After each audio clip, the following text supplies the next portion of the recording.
Agora as cotas trans são feitas, é uma reunião de diretório acadêmico, vota lá, a universidade implementa, porque não quer parecer transfóbica, e a gente você vai ver o que vai dar, você vai ver o que vai dar daqui uns 5 anos. Putz. Nós vamos estar falando, gente, eu já falei que no pós-doc eu vou me identificar como não binário, vou me assumir não binário pra me ficar na frente dos meus colegas. Eu falo olhando pra câmera que eu gosto da polêmica. Caralho, Sávio, você abriu aqui um triplex na minha cabeça. E se a gente fala aí alguma coisa de... que é pior nessa fala? Porque eu tenho que ficar quieto. Eu já né? sou cancelado mesmo, eu já falo. Não, eu tenho que ficar quieto porque... Porque você é um homem branco, eu sou um homem branco, hétero, morador de Genópolis, playboy, né? Meu lugar de fala é zero. E essa palavra, lugar de fala, né? Ai, péssimo. Infelizmente, o lugar de fala é uma coisa que surgiu muito importante. A Djamila Ribeiro popularizou muito esse termo nos últimos anos no Brasil para dizer é importante ouvir a todos, mas é muito valioso ouvir do lugar que a pessoa está falando. Então, basicamente, ela está dizendo, é muito bom falar de políticas públicas, discutir políticas públicas para mulheres negras, mas o que as mulheres negras precisam, o que elas falam de si mesmas, das suas trajetórias, das suas necessidades, isso nós precisamos ouvir da parte delas. De repente, o movimento universitário, estudantil, não sei o quê, transformou isso numa forma de silenciar o outro. Exato. Lugar de fala é lugar de cálice. Lugar de... Não, você não tem lugar de fala, que é isso? Eu posso falar sobre qualquer assunto que me apetece. Posso falar com menos ou mais propriedade. Posso ser mais digno ou não do que um assunto ou outro. Mas eu posso falar da vivência de mulheres negras, de pessoas héteros, de europeus, de africanos, do meu lugar de fala, da minha perspectiva. Porque senão a gente relativiza tudo. Ai, vamos ouvir uma pessoa que não tem qualquer respaldo para dizer sobre isso, mas ela tem um marcador identitário.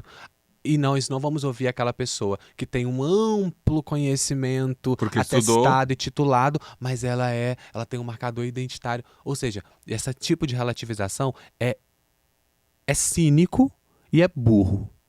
E é burro, total. Burro. Mas o cinismo na esquerda e na direita, claro. Mas eu gosto de falar muito da esquerda porque o meu projeto é isso. Porque a esquerda domina o meio intelectual. É, total. E é cínico. E assim, existe... Se tem uma coisa que é engraçada nesses debates e nesses podcasts que ficam colocando sempre a questão, é que existe uma dificuldade de encontrar na direita pessoas que para um debate intelectual de alto nível. Né?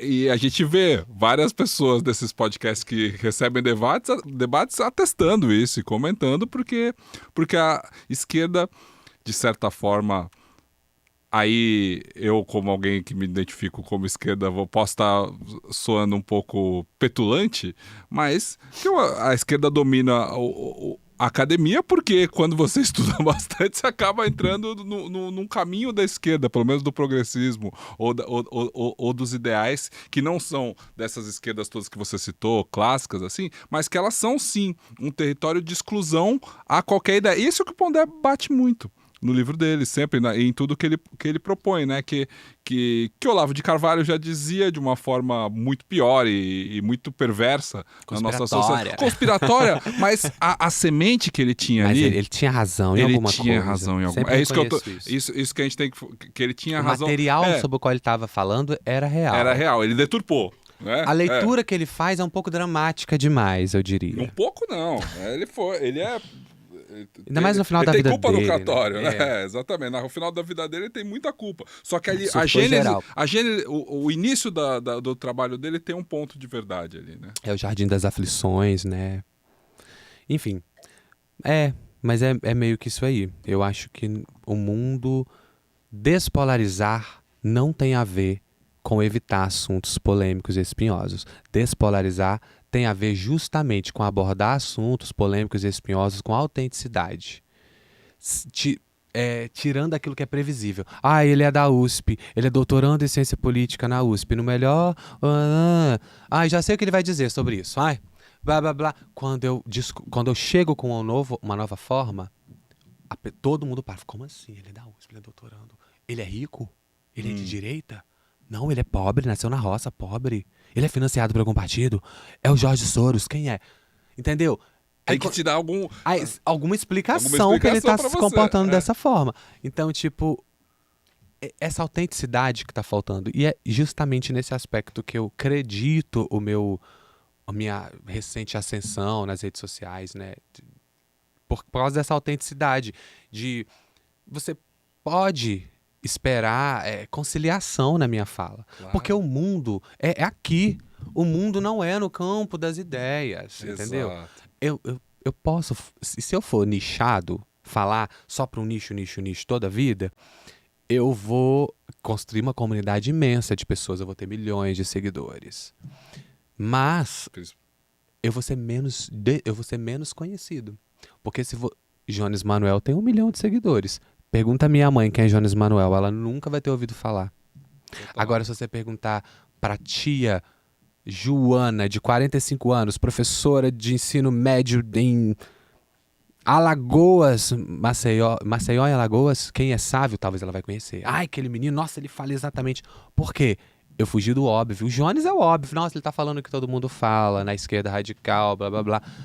Agora, eu fujo do óbvio. Então, às vezes, essa autenticidade, essa coragem de romper com os paradigmas, mas principalmente a coragem de desagradar os meus colegas, meus pares acadêmicos, isso é muito importante e eu diria que os primeiros estão fazendo isso agora, na USP.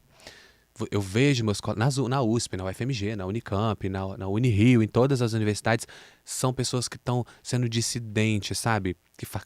Que fazem esse tipo de crítica e às vezes enfrentam uma verdadeira enxurrada de críticas que beiram a perseguição, como as que eu estou sofrendo agora na USP. Semanas atrás, um coletivo da universidade enviou uma carta para o meu programa de pós-graduação, marcando a FEFELESH, a própria ouvidoria da USP, pedindo a minha expulsão, porque eu cometo crimes de opinião na internet, porque eu cometo crimes contra a comunidade trans, contra mulheres negras e contra pessoas com deficiência, embora seja um tema que eu nunca abordei.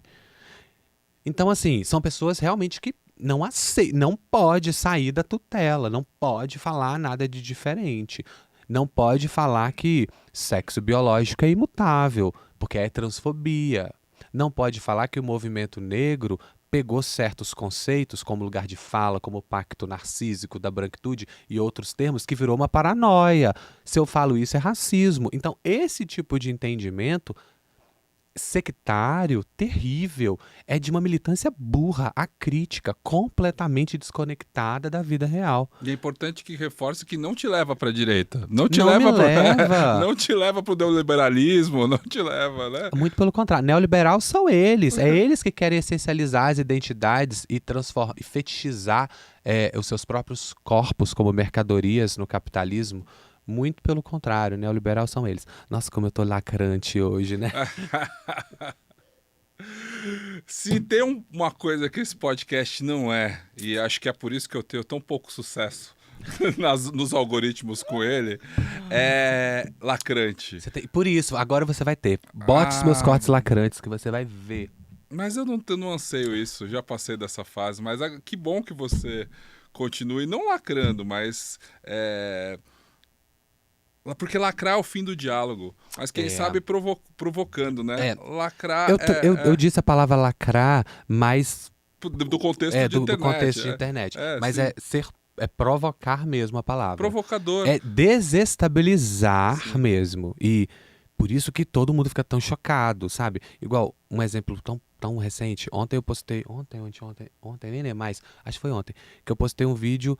muito simples, muito rápido, de 40 segundos, dando 2 exemplos de dois adolescentes que foram enforcados no Irã por serem gays, chamado Mahmoud e Ayaz. Eles tinham 16 e 17 anos quando foram executados de forma pública, uma história horrorosa. E o outro exemplo esqueci o nome dela agora. Acho que é Mahsa Amini, uma jovem de 22 anos que foi espancada até a morte porque saiu sem o véu obrigatório lá no Irã. E aí eu vou dizer esses 2 exemplos para dizer, olha, em alguns estados árabes, muçulmanos, onde a Sharia é a lei, né, do estado, isso ainda acontece. Só que esses países também são contra os Estados Unidos, são contra o imperialismo americano. E aí a gente tende, né, boa parte da esquerda brasileira tende, e mundial, tende a ler esses países a partir da teoria decolonial. Então, ou seja, ser contra resquícios do colonialismo. Então, enxerga a Revolução Iraniana como uma forma de resistência decolonial, mas ao mesmo tempo relativiza esse tipo de situação. É muito básico, mas gerou assim um frisson. Porque, embora eu não tenha citado Hamas, não tenha citado Israel, não tenha entrado, meio que é como se eu estivesse dizendo, você está querendo dizer o que então? Que tem que matar o Hamas? Matar o Hamas, Porque as pessoas que tem que precisam, jogar uma bomba na Palestina? Porque as pessoas precisam dessa conexão rápida. Porque eu falei, se você gente, criticou isso, você é a favor de Israel, bicho. Se eu não ter a capacidade moral de criticar assassinato, enforcamento de adolescentes gays e mulheres porque não usou um véu, e isso não quer dizer que eu tô falando que o governo de Israel, do Netanyahu, tá certo em ficar bombardeando Gaza em nome de combater terrorismo. Mas... Entendeu? Então, tipo, uma coisa não tem nada a ver com a outra. Todos estão errados. Não existe pureza moral no mundo. Não existe, sabe? Então, e a esquerda iludida ainda busca pureza, essencialidade. Não existe isso. Aí eu já sou um esquerdista bem pé no chão, né?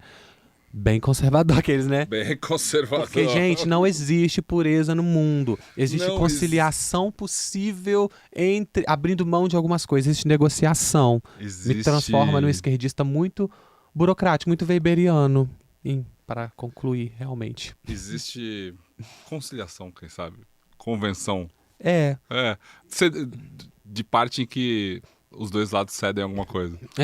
Eu me sinto muito weberiano e maquiavelino também. Maquiavelino. Ia falar maquiavélico, não, maquiavelino.